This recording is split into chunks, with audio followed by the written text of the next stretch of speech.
नमस्कार मित्रांनो, आज आपण महाराष्ट्र शिक्षक पात्रता परीक्षा म्हणजेच महा टीईटी 2024 मधील पेपर 1 चे प्रश्न क्रमांक 91 पासून तर 100 पर्यंतचे उदाहरणं पाहणार आहोत. तर पहा, वेळ न लावता लगेच सुरुवात करूया. याच्यामध्ये प्रश्न क्रमांक 91 आणि 92 जो आहे तो आलेखावर आधारित आहे. तर मी या ठिकाणी आलेख काढलेले पहा, प्रश्नपत्रिकेत जसा होता तसा. ठीक आहे. आता आलेखामध्ये काय पहा, या ठिकाणी ABCD हे 4 वर्ग आहेत. त्याच्यानंतर इकडे वाय ऍक्सिस वरती काय पहा, वाय अक्षावरती इकडे विद्यार्थी संख्या दिलेली आहे 5, 10, 15, 20 या पद्धतीने. आणि हे जे आहे हा विभाजित स्तंभालेख आहे. याच्यामध्ये जर आपण पाहिलं तर रेखांकित केलेले जे आहे ते मुले आहेत आणि जे रेखांकित केलेले नाही आहेत ते मुली आहेत. तर मी इथं पहा, प्रत्येक वर्गाचं मुले आणि मुली लिहून ठेवलेले ऑलरेडी आधीच लिहून ठेवले. हे जे अंक आहेत जसे की A वर्गामध्ये एकूण 20 मुले आहेत आणि 20 मुली आहेत पहा. त्याच्यानंतर B वर्गामध्ये 15 मुले आहेत आणि 10 मुली आहेत. त्याच्यानंतर C वर्गामध्ये 30 मुले आहेत आणि 15 मुली आहेत. त्याच्यानंतर D वर्गामध्ये 10 मुले आणि 25 मुले आहेत. आता पहा, प्रश्न आपल्याला काय विचारला आहे, हे जे आहे मी लिहून ठेवले आपल्यासाठी सोपं जाईल म्हणून. आता पहा, पहिला प्रश्न आपल्याकडे आहे, कोणत्या वर्गातील मुलींची संख्या मुलांच्या संख्येच्या निमपट आहे. ठीक आहे, म्हणजे मुली ज्या आहेत त्या मुलांच्या निम्म्या आहेत. बघा इथं जसं की बघा, पहिल्यामध्ये मुली ज्या आहेत किती येतात, 20 येतात आणि हे पण 20 आहेत. इथं मुली 10 आहेत, हे 15 आहेत, निम्म नाही आहे. मात्र C वर्गामध्ये जर तुम्ही पाहिलं ना तर मुली 15 येतात आणि मुलं किती येतं, 30 आहेत. बरोबर ना, म्हणजे मुली ज्या आहेत ते मुलांच्या निम्म्या आहेत. बरोबर ना, साधी गोष्ट आहे. या ठिकाणी मुली 15 आहेत आणि मुलं किती येतं, 30 आहेत. बरोबर, म्हणून आपण म्हणणार आहे पर्याय क्रमांक म्हणजे वर्ग C आहे, म्हणजे पर्याय क्रमांक 2 आपला बरोबर आहे. एकदम सोपा प्रश्न होता पहा. त्यानंतर पहा, प्रश्न क्रमांक 92 आहे, B वर्गातील मुलींपेक्षा D वर्गातील मुली कितीने कमी अथवा अधिक आहेत. B वर्गातील मुली, आता पहा B या वर्गामध्ये मुली किती आहेत, 10 आहेत. इथं लिहितो मी 10 मुली आहेत. B वर्गामध्ये किती मुली आहेत, 10 आहेत. मुलींपेक्षा D वर्गातील मुली, आता D वर्गामध्ये किती मुली आहेत पहा, D वर्गामध्ये किती मुली आहेत, D आहे त्याच्यामध्ये 25 मुली आहेत. किती मुली आहेत, 25 मुली आहेत. बरोबर ना. तर आपल्याला प्रश्न काय विचारलाय पहा, B वर्गातील मुलींपेक्षा D वर्गातील मुली कितीने कमी किंवा अधिक आहेत. तर हे अधिक आहेत. कितीने अधिक आहेत बघा, यांच्यामधला फरक 10 आणि 25 मधला फरक काढला तर 15. बरोबर आहे की नाही, म्हणजे ह्या ज्या आहेत त्या 15ने अधिक आहेत. एकदम सोपा प्रश्न होता पहा, आलेखावर आधारित. ठीक आहे, अशा पद्धतीने तुम्ही सोडू शकता. त्यानंतर पहा, पुढील प्रश्न आहे प्रश्न क्रमांक 93, M वजा D हे कंसामध्ये दिलेले गुणिले X भागिले L बरोबर किती. आता हे जे तुम्हाला दिसत नाही हे रोमन अंक आहेत. बरोबर ना, तर आपल्याला त्याचं उत्तर काढायचं आहे. तर एकदम सिंपल आहे पहा, आपल्याला कशाला काय म्हणतात ते माहित पाहिजे. ठीक आहे, जसे पहा M म्हणजे किती असतात, M म्हणजे 1000. इथं लिहितो 1000 मध्ये वजा आहे. D म्हणजे काय, D म्हणजे 500. हे पहिल्या कंसामध्ये झालं. आता पुढे गुणिले आहे, गुणाकाराचं चिन्ह देऊ. आता x म्हणजे किती, 10. बरोबर आहे. नंतर भागिले L म्हणजे किती आहे, 50. आपण काय केलं अगोदर, फक्त त्या किमती ठेवल्या. रोमन अंकामध्ये M म्हणजे 1000, D म्हणजे 500, X म्हणजे 10 आणि L म्हणजे 50. बाकी हे वजा, त्याच्यानंतर गुणिले आणि भागिले आपण चिन्ह ठेवलेलं आहे. चला हे कॅल्क्युलेशन करून घेऊ. कोण सोडून घेऊ सुरुवातीला. 1000 मधून 500 गेले 500, त्याच्यानंतर गुणिले 10 आणि भागिले 50 आहे, तर ते आपण असं लिहू भागिले 50. ठीक आहे, आणि नंतर या ठिकाणी पहा 0 कॅन्सल केला, 5 1 5, 5 10 50 आणि 10 10 किती होतात, 100. म्हणजे आपलं उत्तर 100 आलं. आता ऑप्शन मध्ये ते 100 नाही, पण 100ला काय म्हणतात रोमन मध्ये, C म्हणतात. ठीक आहे, म्हणजे पर्याय क्रमांक 1 आपला अगदी बरोबर आहे पहा. त्यानंतर प्रश्न क्रमांक 94 आहे, खालील आकृतीत दाखवल्याप्रमाणे न रंगविलेल्या भाग दर्शवणारा अपूर्णांक पर्यायातून निवडा. म्हणजे न रंगविलेला भाग आपल्याला बघायचा आहे. आता याच्यामध्ये जर आपण पाहिलं ना, न रंगवलेले किती आहेत, 2च आहेत, बाकीचे सगळे रंगवलेले आहेत. बरोबर ना. आता आपल्याला अगोदर काय करायचं, एकूण भाग किती ते बघायचं पहा. म्हणजे कसं, जसं की मी या ठिकाणी सुरुवात करतो, 1 2 3 4 5 6 7 8 आणि 9. एकूण भाग किती, 9 येतं. म्हणजे आपण छेदस्थानी किती लिहिणार, 9. जे एकूण असतात ते खाली लिहायचे. आता न रंगवलेले विचार, न रंगवलेले किती येतं? 2च येतं. म्हणजे आपलं उत्तर काय असलं पाहिजे? 2/9. पर्याय क्रमांक 4 अगदी बरोबर येतो पहा. त्यांनी जर आपल्याला रंगवलेला विचारला असता तर रंगवलेले किती भाग आहेत? 7. आणि छेदस्थानी आपल्याला 9 घ्यावे लागले असते, म्हणजे 7/9 आपल्याला लिहिता असतं. येते लक्षात? 2/9 कसं आलं या पद्धतीने. त्यानंतर पहा पुढील प्रश्न आहे प्रश्न क्रमांक 95. एका रस्त्याची लांबी 2 किलोमीटर 560 मीटर आहे. त्या रस्त्याच्या कडेने प्रत्येकी 6.4 मीटर अंतरावर झाडे लावायची आहेत. तर रस्त्याच्या दुतर्फा लावण्यासाठी जास्तीत जास्त किती झाडे लागतील? म्हणजे सरळ रस्ता आहे पहा, त्याची लांबी आपल्याला दिली 2 किलोमीटर आणि 560 मीटर. म्हणजेच एकूण लांबी जर आपण पाहिली, आपण मीटरमध्ये काढू, कारण आपल्याला हे जे झाडामधलं अंतर आहे ते मीटरमध्ये 6.4 मीटर. आता 2 किलोमीटर म्हणजे 2000 मीटर आहे की नाही, आणि पुढचे 560 म्हणजे 2560 मीटर ही त्या रस्त्याची लांबी आहे. बरोबर आहे. आणि त्या रस्त्याच्या दोन्ही कडेला, म्हणजे समजा हा जर रस्ता असेल तर इकडून पण झाडे लावायची आहेत आणि इकडून पण झाडे लावायची आहेत. आणि आपल्याला सांगितलंय की 2 झाडामधलं जे अंतर आहे ते किती असलं पाहिजे? ते 6.4 मीटर एवढं अंतर असलं पाहिजे, अशा पद्धतीने त्यांनी सांगितलंय. तर आपल्याला विचारलंय की दुतर्फा म्हणजे दोन्ही बाजूने झाडं लावायला एकूण किती लागतील झाडे? ठीक आहे, अशा पद्धतीने प्रश्न आहे. तर याच्यामध्ये पण एक छोटीशी गोष्ट आपल्याला लक्षात ठेवायची आहे, ती म्हणजे काय? समजा एक छोटंसं उदाहरण घेतो म्हणजे तुमच्या लक्षात येईल थोडक्यात. आता समजा मी म्हणलं एक रस्ता आहे, 10 मीटर लांबीचा रस्ता आहे. किती? 10 मीटर लांबीचा रस्ता आहे. आणि आपल्याला काय करायचं आहे? 5 मीटर अंतरावर झाडे लावायची आहेत. बघा, असा रस्ता आहे आणि 5 मीटर अंतरावर झाड लावायचे. म्हणजे बघा, आपल्याला 5 मीटर जर अंतर करायचं असेल तर याच्यामध्ये आपल्याला 2च कप्पे होतील, कारण टोटल 10 मीटर आहे आणि आपल्याला 5 मीटर अंतरावर झाडे लावायची. म्हणजे एकूण किती झाडं होतील बघा बरं. म्हणजे पहिलं झाड इथं लागणार, नंतर 5 मीटर अंतरावर इथं, आणि नंतर 5 मीटर हे कडेला, दोन्ही कडेला. म्हणजे तुमच्या लक्षात येईल 10 मीटरचे आपले 2 भाग होतात, म्हणजे याचे जर भाग केले तर 2 होतात, आणि झाडं मात्र 3 लागतात. येते लक्षात? म्हणजे इकडून 3 आणि इकडून 3 अशी म्हणून टोटल 6 झाडे या ठिकाणी लागणार आहेत. बरोबर आहे की नाही? ही महत्वाची गोष्ट. म्हणजे याच्यामध्ये लक्षात येईल की 1 झाड एक्स्ट्रा लागते, कारण सुरुवातीचं जे झाड आहे ते आपल्याला काही अंतर न घेता लावायचे, तिथून पुढे अंतर ठेवून आपल्याला झाडं लावायचे. तसंच या ठिकाणी करायचं पहा. आता इथं काय करा, एकूण लांबी किती आहे? 2560. आपण सुरुवातीला एका कडेचं पाहू. ठीक आहे. आता लांबी आहे 2560 मीटर. ठीक आहे. आता आपल्याला 2 झाडामधलं अंतर किती आहे? 6.4 मीटर आहे. मग त्याने त्याला भागू आपण 6.4 मीटर. याचं कॅल्क्युलेशन करून पहा. पॉईंट हा जो आहे म्हणजे दशांश चिन्ह जर आपल्याला काढून टाकायचं असेल, म्हणजे एक घरी इकडं सरकायचं उजवीकडं, तर वरती 1 0 वाढवायचा, म्हणजे 25 हे 600 म्हणजे 25,600 होऊन जाईल. हे 2560 होतं, 1 0 वाढवलं आपण आणि खाली आता 64 केलं त्याला. येते लक्षात?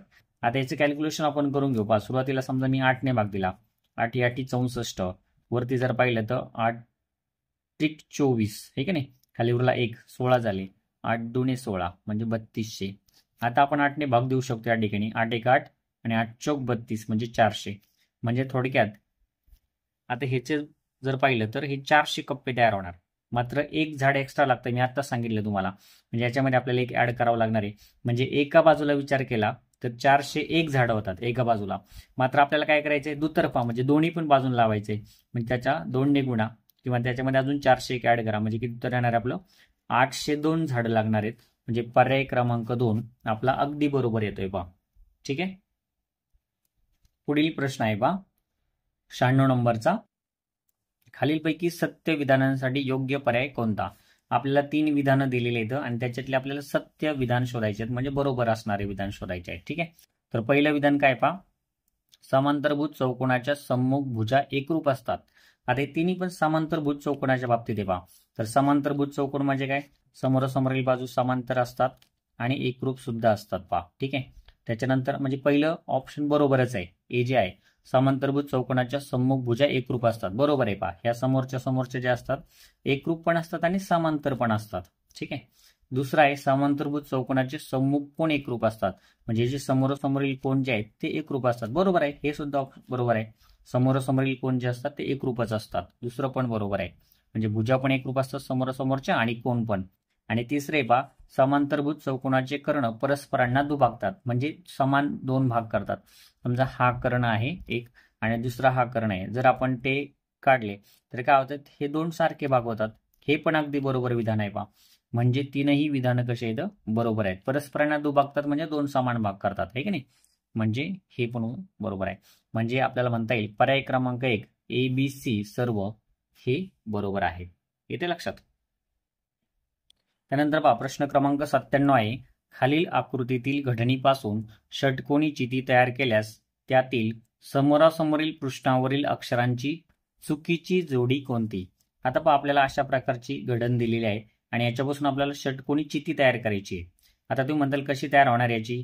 तर हे जे आहे ह्याच्यामध्ये ए जो आहे त्याला आपण तळाला ठेवायचं आहे. त्याच्यानंतर हे जे तुम्हाला दिसत आहेत बाकीचे ते असे उभे करायचे आहेत आपल्याला, आहे की नाही? आणि वरून एच ठेवायचं आहे. म्हणजे हा GED जे आहेत ते असे इकडून लावणार आपण, F आणि B जे ते इकडून लावणार, आहे की नाही? हा मी एक प्रतिकृती थोडी तयार केली, तुमच्या लक्षात येईलच. हे पहा अशा पद्धतीने मी तयार केलेली आहे सेम अशी. आता आपल्याला काय करायचंय, हे जे आहे हा ए जो आहे तो खाली तळाला तसाच ठेवायचा आहे आणि पहा सी ला मी अशा पद्धतीने उभा केलाय. ठीक आहे.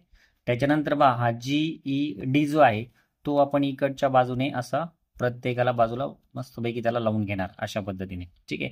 आणि हा जो आहे इकडच्या बाजूचा F आणि B तो हा इथे इकडच्या साईडला लावणार पहा अशा पद्धतीने. दिसतंय तुम्हाला? आणि नंतर हा जो होता आपला H तो एच्या एकदम समोर वरून लावणार. अशा पद्धतीने ही जी आहे ही षटकोनी चिती आपली तयार होणार आहे. ठीक आहे. येते लक्षात? तर अशी घडी करायची आहे. आता हे फक्त तुम्हाला लक्षात येण्यासाठी. आता मग त्यासाठी केलंय काय आपण बघा, एकदम सिंपल आहे. आपण काय केलंय, हा जो जे आहे इथं लावलाय, ठीक आहे, E जो आहे त्याच्या पुढे लावलाय आणि D जो आहे तो इकडं लावलाय पहा, बरोबर. त्याच्यानंतर हा F इथं बसणार आहे, ठीक आहे, आणि B जो आहे तो त्याच्या पुढे बसणार आहे. म्हणजे हा जो आहे हा इकडच्या बाजूने आणि हा इकडच्या बाजूने अशा पद्धतीने बसतोय, बरोबर आहे. आणि हा जो H आहे तो बरोबर एच्या ऑपोजिट साईडला, म्हणजे एकमेकांच्या ऑपोजिट साईडला येतात. आता इथं आपल्याला काय करायचंय, तुमच्या सहज लक्षात येईल समोरासमोर कोण आहे पहा. ठीक आहे. आता बघा आपण जर ए आणि एच समोरासमोर आहे, आपण अगोदर बघा समोरासमोर आहे, ए आणि एच समोरासमोर आहे. त्याच्यानंतर बी आणि जी पण समोरासमोर दिसत आहे तुम्हाला, बरोबर आहे का? बी आणि जी समोरासमोर आहे. त्याच्यानंतर बघा बरं एफ आणि ई पण समोरासमोर दिसत आहे, एफ आणि ई. त्याच्यानंतर डी आणि सी समोर येणार आहे, डी आणि सी. म्हणजे आपलं जर तुम्ही याच्यामध्ये पाहिलं ए आणि एच आहे, आपल्याला चुकीची जोडी शोधायची. बी आणि जी पण आहे, त्याच्यानंतर EF समजा ते ऑप्शन नाही आहे, आणि DC म्हणजे हे पण ऑप्शन आहे, म्हणजे ही चुकीची जोडी आहे. आता तुम्ही म्हणताल आपल्याला ऑप्शन कडून कळलं असतं का? हा इथं CE आणि CD दिलंय, म्हणजे या दोघांपैकी एक उत्तर असायलाच पाहिजे, हे का नाही? कारण सी जो आहे तो कोणातरी एका समोरच असणार ना. ठीक आहे. म्हणजे CE अशा पद्धतीने तुम्ही हे उत्तर काढू शकता. पर्याय क्रमांक 3 आपला बरोबर आहे पहा. हे जे आहेत हे जोड्या ह्या योग्य जोड्या आहेत, म्हणजे बरोबरच्या आहेत. तर आपल्याला चुकीची शोधायची होती. त्यानंतर पुढील प्रश्न आहे 98 नंबरचा. 60 सेमी बाजू असणाऱ्या घनाकृती लाकडी पेटीस बाहेरून खालचा पृष्ठभाग वगळून, एक पृष्ठभाग वगळायचा आहे पहा खालचा, रंग देण्यासाठी 30 रुपये प्रति चौरस मीटर दराने किती रुपये खर्च येईल? चौरस मीटर हा, आणि तर आपल्याला बाजू देताना सेंटीमीटर मध्ये दिलेली आहे आणि खर्च देताना चौरस मीटर मध्ये दिलाय. मग आपण अगोदर काय करू, त्या घनाची जी बाजू आहे ती आपल्याला दिली 60 सेमी दिलेली आहे, बरोबर ना. तर त्याचं आपण अगोदर मीटरमध्ये कन्वर्ट करून घेऊ. तर तुम्हाला माहिती पहा 1 मीटर म्हणजे किती? 100 सेंटीमीटर, बरोबर ना. 1 मीटर म्हणजे किती? 100 सेंटीमीटर. तर साधिकत आपल्याला 60 सेंटीमीटर दिलेला आहे, म्हणजेच तो किती होणार आहे? 0.6 मीटर होणार आहे. ठीक आहे. म्हणजे 60ला 100ने जर भागलं तर 0.6 मीटर होते. आता जर तुम्ही विचार केला घनाला एकूण पृष्ठे किती असतात बरं? घनाचे पृष्ठ किती असतात? तर घनाला एकूण 6 पृष्ठ असतात, बरोबर ना. त्याच्यापैकी आपल्याला एक पृष्ठ वगळायचं आहे पहा. म्हणजे खालची जी बाजू आहे पेटीची ती आपल्याला घ्यायची नाहीये, तिला रंग द्यायचा नाहीये. म्हणजे आपल्याला रंगासाठी किती पृष्ठ लागतात आपल्याला? त्यासाठी लागतात फक्त आपल्याला 5च पृष्ठे, बरोबर ना. सगळ्यात महत्वाची गोष्ट. आता पहा आपण जर घनाच्या पृष्ठफळाचा फॉर्म्युला पाहिला तर तो आहे घनाचे पृष्ठफळ. पृष्ठफळ म्हणजे काय? तर त्याचे जे पृष्ठभाग आहे त्याचा एरिया, क्षेत्रफळ, आहे की नाही. तर घनाच्या पृष्ठफळाचा फॉर्म्युला आपल्याकडे असतो, तो आहे 6L वर्ग. 6L वर्ग का? तर 6 बाजू येतात आणि एका पृष्ठाचं क्षेत्रफळ असतं L वर्ग, म्हणजे बाजू गुणिले बाजू किंवा बाजूचा वर्ग. ठीक आहे.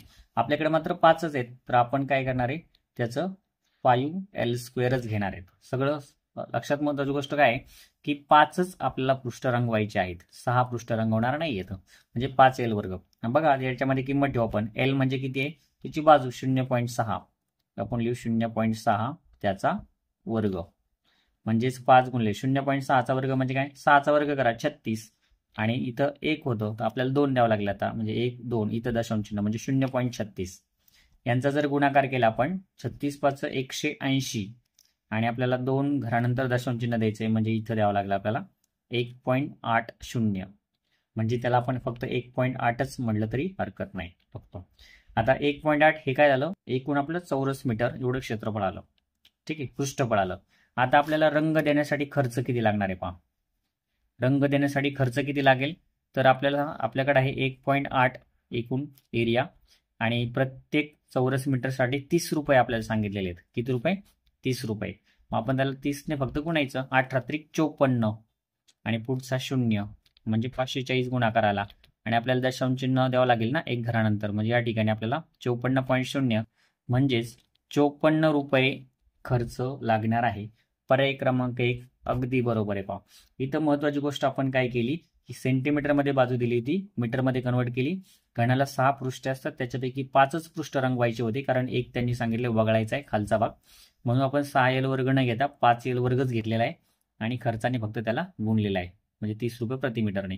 अशा पद्धतीने आपलं 54 रुपये उत्तर येते पहा. त्यानंतर पहा पुढील प्रश्न आहे 99 नंबरचा.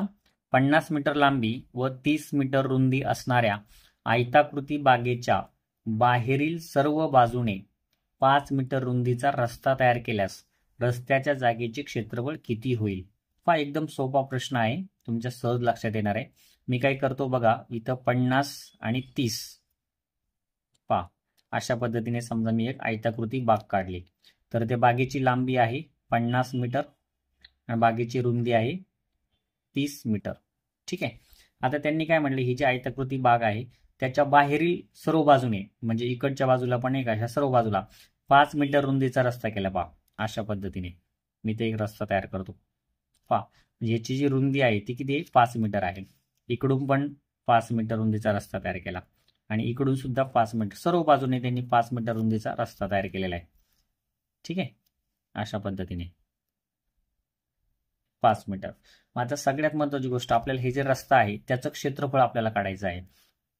ठीक आहे, तर ते कसं काढता येईल, एकदम सोपं आहे पहा. त्यासाठी आपल्याला काय करायचं, हा जो मोठा आयत दिसत आहे, मोठ्या आयतामधून जर आपण हा छोटा आयताचं क्षेत्रफळ वजा केलं, समजतंय, तर आपल्याला काय भेटणार आहे, ह्या रस्त्याचं क्षेत्रफळ भेटणार आहे. मोठ्या आयताच्या क्षेत्रफळामधून छोटा आयताचं क्षेत्रफळ वजा करायचं. आता मोठ्या आयताचं क्षेत्रफळ काढायचं कसं, तर बघा हे रस्त्याची रुंदी किती आहे, 5 आहे, ह्याची पण रुंदी आहे 5 आहे, म्हणजे जर हे जर 50 आहे आणि हे दोन्ही बाजूचे 5 5 म्हणजे 10, तर मोठ्या आयताची लांबी किती झाली बरं, ती झाली 60 मीटर. का झाली समजतंय, कारण इकडची रुंदी 5, इकडची रुंदी 5 आणि हे 50, बरोबर आहे. आता जर इकडे विचार केलाय ह्या बाबतीत, हा मोठा जो आहे त्याची रुंदी बघा, ही किती आहे, पहिली 30 होती, आणि इकडचे 5 आणि हे खालचे 5 त्याच्यामध्ये ऍड होणार, म्हणजे किती झाले, 30 आणि 10 40. येते की लक्षात, एकदम सोपं आहे. आता आपल्याला रस्त्याचे क्षेत्रफळ काढायचंय. रस्त्याचे क्षेत्रफळ काढायला एकदम सोपं, कसं, तर त्याच्यासाठी पहा मोठ्या आयताचे क्षेत्रफळ आहे की नाही, मोठ्या आयताचे क्षेत्रफळ वजा लहान आयताचे क्षेत्रफळ, बरोबर आहे की नाही, एकदम सोप्या पद्धतीने. आता आयताच्या क्षेत्रफळाचा फॉर्म्युला माहिती आहे तुम्हाला, लांबी गुणिले रुंदी. आता मोठा जो आहे त्याची किती आहे, लांबी 60 आहे आणि रुंदी किती आहे, 40 आहे, म्हणजे 60 गुणिले 40 वजा लहान आयताचं क्षेत्रफळ आपल्याला काढायचंय. लहान आयताची किती आहे, 50 आणि 30, म्हणजे 50 गुणिले 30.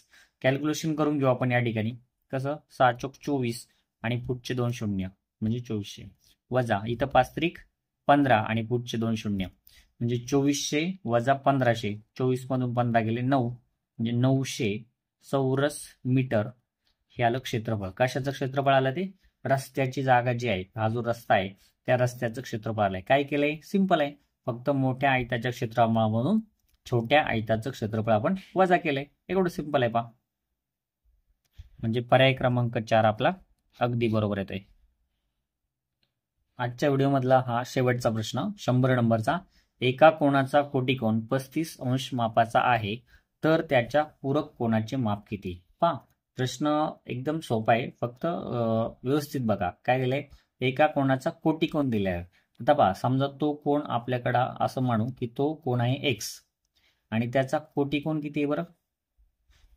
कोटिकोण आहे 35, बरोबर आहे.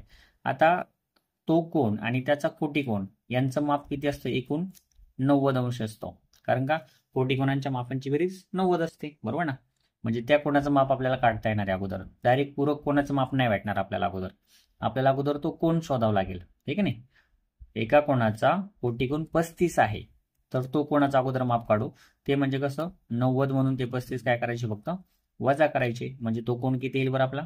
55. 90 मधून 35 गेले 55, बरोबर ना. 10तून 5 गेले 5, 7 1 आणि 9तून 4 गेले 5, 55. आता तो कोण जर 55 आला, बघा तो कोण किती आला? 55 आला. हे उत्तर नाही बरं आपलं. आता त्या कोणाचा, तर त्याचा पूरक कोणाचे माप काढायचं आपल्याला. बघा, त्याचा पूरक कोण आपल्याला शोधायचा आहे. म्हणजे जर 55 असेल तर त्याचा पूरक कोण किती असणार आहे? तर याच्यासाठी माहित पाहिजे एखादा कोण आणि त्याचा पूरक कोण यांची मिळून बेरीज किती असते? 180 असते. तेव्हाच ते पूरक कोण होतात ना एकमेकांचे. म्हणजे आपल्याला काय करावं लागेल, 180 मधून हे 55 फक्त काय करायचे? वजा करायचे. म्हणजे आपलं उत्तर येऊन जाणार आहे 125. येते लक्षात? 10तून 5 गेले 5, 7 1, 8तून 3 गेले, 8तून 6 गेले 2 आणि हा 1, म्हणजे 125 डिग्री. म्हणजे पर्याय क्रमांक 4 आपला अगदी बरोबर येते. पहा, तर पहा मित्रांनो, अशा पद्धतीने आपण 2024ची जी प्रश्नपत्रिका होती त्याच्यामधले पेपर 1 मधले आपण काय केले, 91 पासून 100 पर्यंतचे प्रश्न या व्हिडिओमध्ये घेतलेले आहेत. पुढील व्हिडिओमध्ये आपण बाकीचे राहिलेले प्रश्न घेणार आहोत. जर तुम्हाला व्हिडिओ आवडत असेल तर नक्कीच लाईक करा. त्यासोबत आपल्याला व्हिडिओ कसा वाटला नक्कीच कमेंट करून सांगा पहा मित्रांनो. ठीक आहे, खूप खूप धन्यवाद.